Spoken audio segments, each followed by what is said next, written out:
quick recap of what I've done just now.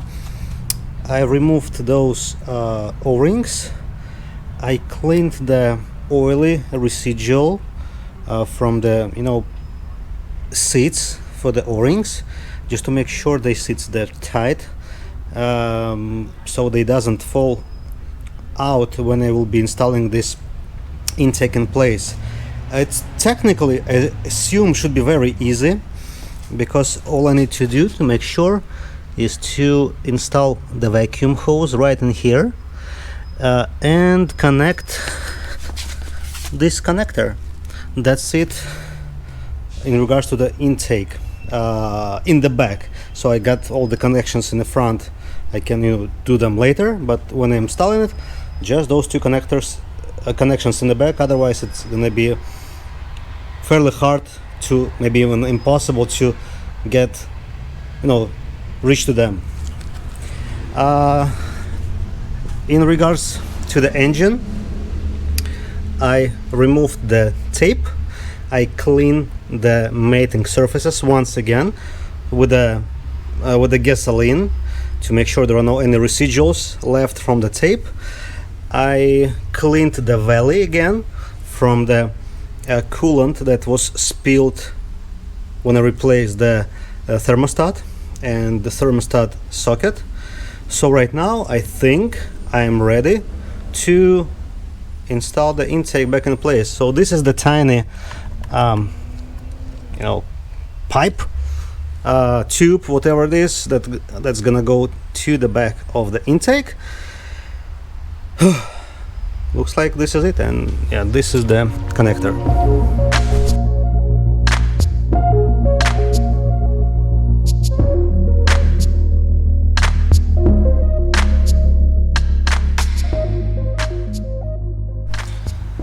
And to tighten it, I'm gonna be using the torque wrench. The initial torque is 90 inch pounds.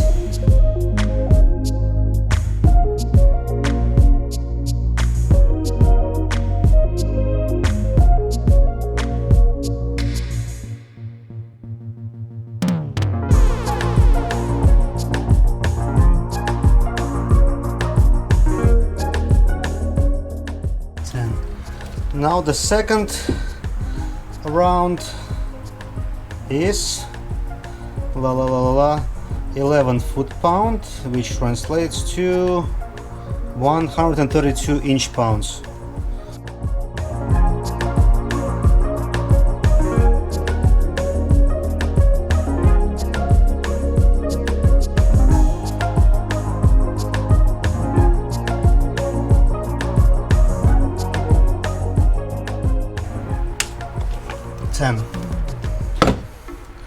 Alright, intake is torqued. I'm gonna connect the throttle body, whatever that thing is. Alright, the throttle body goes to the tiny bracket.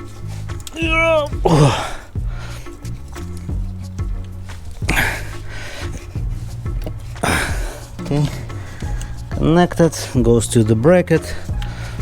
I need to try to remember where this goes from, goes to, but pretty much that's it. I'm gonna try to find out where I took all the connections from, especially this one. I really don't recall. Hopefully it's not something below the manifold, or hold on, it was from found this culprit. It was from here. I'm gonna route this thing to its proper place. Hopefully I'm gonna remember how it was routed, but I know for sure this was routed here, and this was probably routed somewhere there, something like that. Little life hack: so this pipe or tube, whatever it is, goes from the intake manifold, goes and it's dives right below here, and it then comes up here. So it's technically supposed to be right down there when intake is being installed, because right now, as you can see, there is like a 1/4 inch gap, and this pipe right here is made from plastic, so you cannot squeeze it and and put it there. So the life hack is the last part of this hose pipe. This part is rubber, so I disconnected the coupling here, so I removed the whole pipe, and I squeezed the rubber and squeezed it here inside, and then I routed it. Otherwise, if not, this intake should have come up, slightly at least, again, to route this pipe. So just this little tip for those who gonna forget to put it down there when installing the intake manifold. Looks like I plugged in all the loose pipes, wiring, connectors, etc. I guess it's pretty much time to attempt to start the engine. There is still no coolant. Not sure if the battery is still alive. It's been quite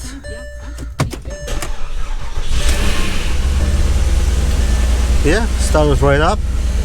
We don't need the music. I need to refuel, and there is no coolant.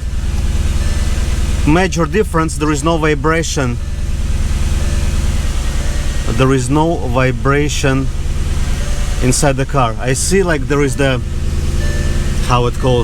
the steam or smoke is coming. It's probably from all the spray I was using to clean the engine, so it just burns out on the exhaust. Guys, I'm continuing the resurrection of 957 Cayenne, which is 2009, and I put the new carpets in the front. The seats are already screwed to the floor, install the seat belts. So what I am ready to do now is to install the central console, and I didn't see many videos except one where one lady was showing how to remove it from the car, and I think wasn't a very accurate video, because she showed that she removed this part, the back part of the console, in order to unscrew something.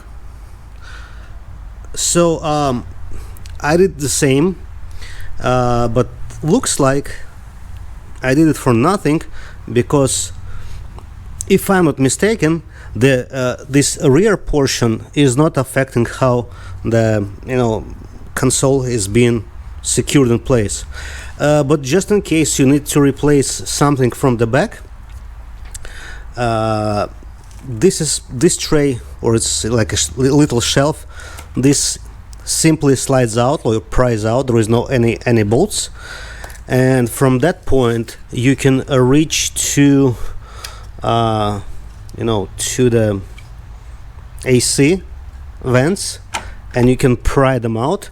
Those are the like 4 clips, like 1, 2, 3, 4, and one connection. It's probably is the light. I'm not sure if it's a light or maybe it's a, yes, it looks like it's just a light for those things on the sides. In case you need to remove the power outlet, there are 2 little bolts on the sides, on the top, 1 and 2. So this one needs to be unscrewed. It's still a slight mystery to me how to remove the cup holders, but in my case this thing is working, so I didn't tackle it too much. However, in case you need to remove this rear cover, there are two pins or kind of clips in the bottom, like somewhere in around this area, and there are two hidden bolts, and I didn't know that, and I yanked it out, and one of the bolts broke. Not bolts, but the mounting point, the tab, and it's, let me bring the light here. Actually, I got the light.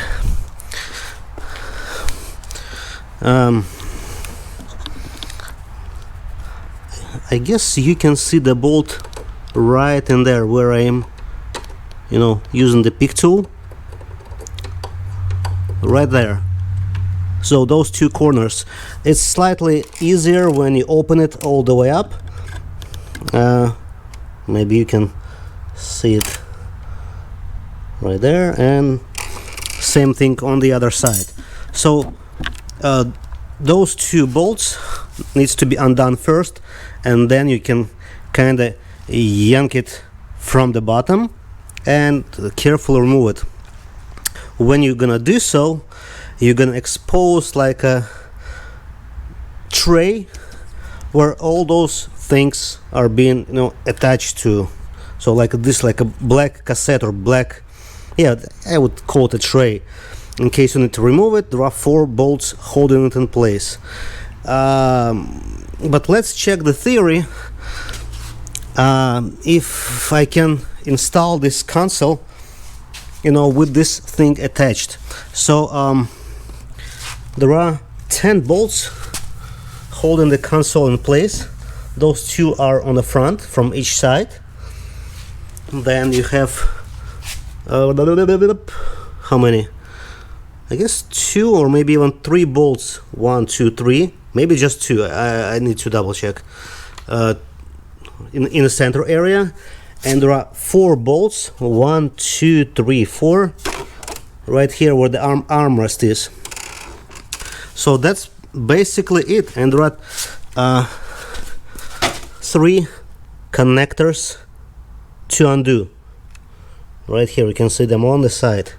So let's go ahead and try to fit the console in place. I didn't have a seats when I removed it, so it was slightly easier. So we're clearing the shifter. The front needs to there is wiring going inside here, like underneath the how it calls the armrest. Dun. So 3 wires here. 1, 2, where's the third one? Did I pinch it? Yeah, slightly. Okay.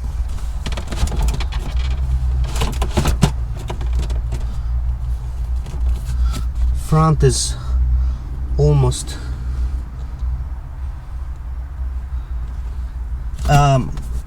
yeah, front is almost there, and there are actually just 2 bolts. There is no center bolt in here, so it's gonna be 2 bolts here, 2 bolts on the left side, 2 bolts there, and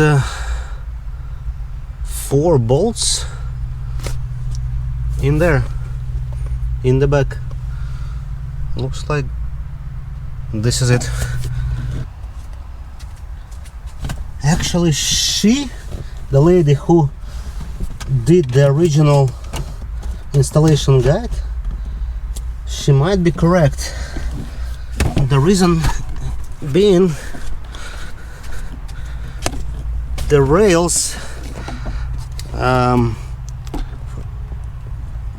for the cup holders are in the way. They actually goes too deep, so looks like unfortunately I'm gonna need to remove this rear cover.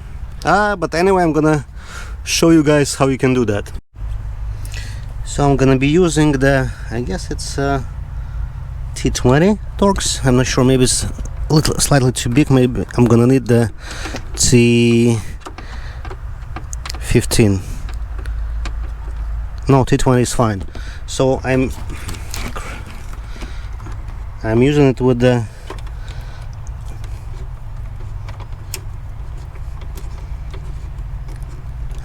how it calls U-joint, because it's not, it's hard to actually to use it with a straight screwdriver.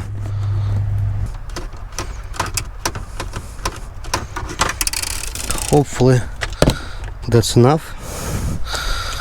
Maybe now I'll be able to remove it with a magnet. Yes, 1 and 2. No, the other one is sitting there. So clips in the bottom.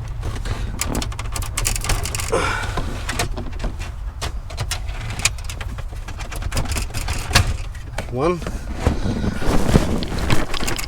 and 2. Carefully remove that. Now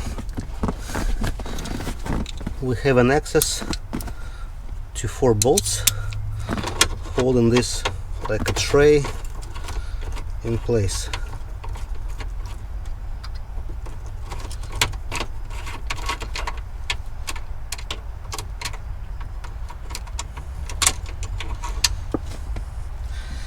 And this tray removal and alignment or installation back is a pain.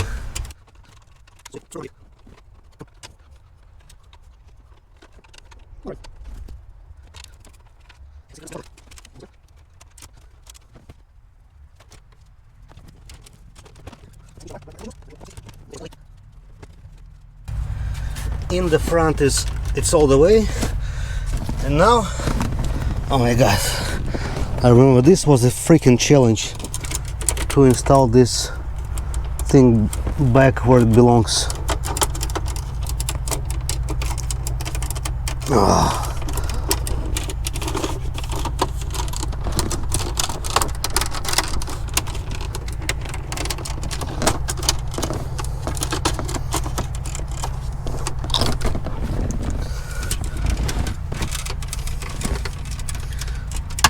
This is super inconvenient. Are we there? Yes, both sides are there, and then let me find the screw.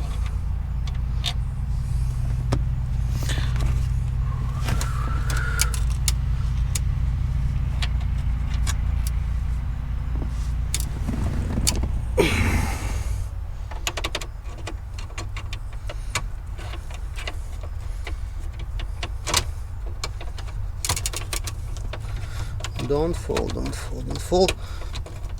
I'm holding it because the lid is trying to close, and when it's closing it's create the pressure and the whole thing would like to jump out.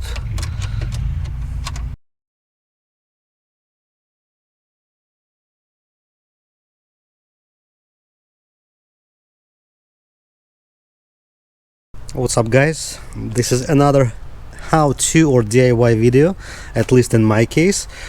I'm removing the old PPF, the paint protection film, from the front of my 09 Cayenne.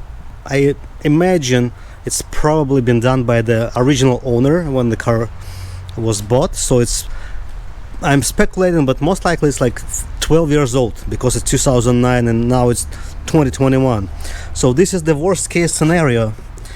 It's very old, it's already cracked everywhere, and you cannot use like a, let's say, steamer to kind of preheat it and then peel it carefully. It doesn't work in my like that in my case. Let's say even if I'm gonna preheat it, it's gonna break pretty much like that. It doesn't hold, it just breaks away right away. So what I'm doing right now, I'm actually using the heat gun what I'm doing right now, that's the first step. I am using the heat gun, slightly preheating the tape, and I'm using the plastic scraper or plastic razor blade, whatever you want to call it, and then it's you know, peeling or scraping the old PPF off.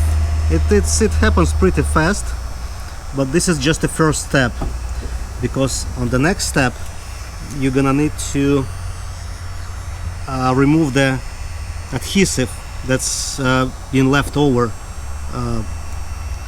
So once I'm gonna finish the hood, at least the tape, I'm gonna show you what what kind of procedure I'm using to get rid of the adhesive. I already did my fender, and it came out really good.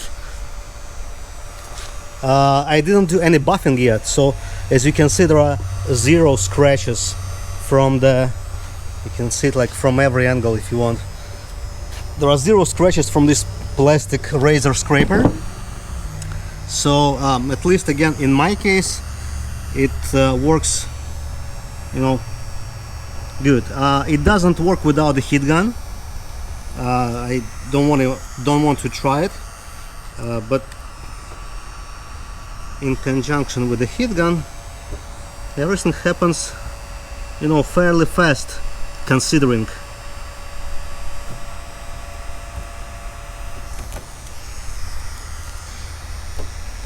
I tried to use the steamer, I tried to use the heat gun without the scraper, trying to peel off the film. It doesn't work. It's just disintegrating in your hands.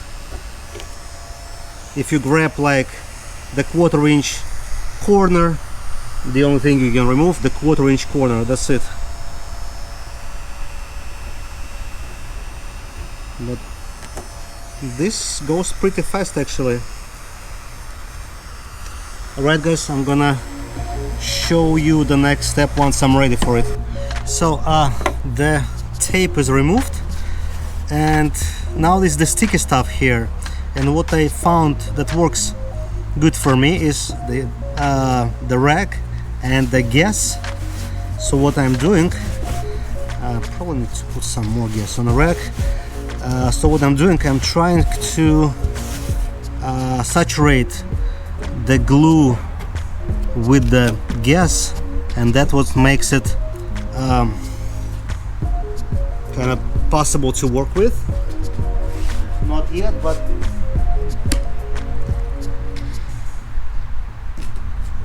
it's gonna take a minute, so it just need to rub it slightly.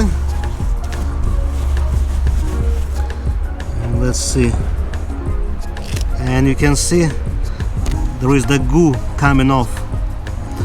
Without the gas it doesn't work like that, so it's only when you know, rub it with, you know, some kind of, maybe the adhesive remover, but I don't have it, but I have gas.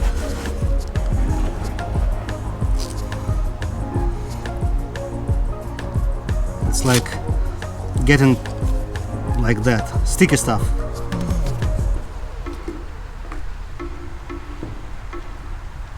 It's pretty impressive how after all those years it's still sticky.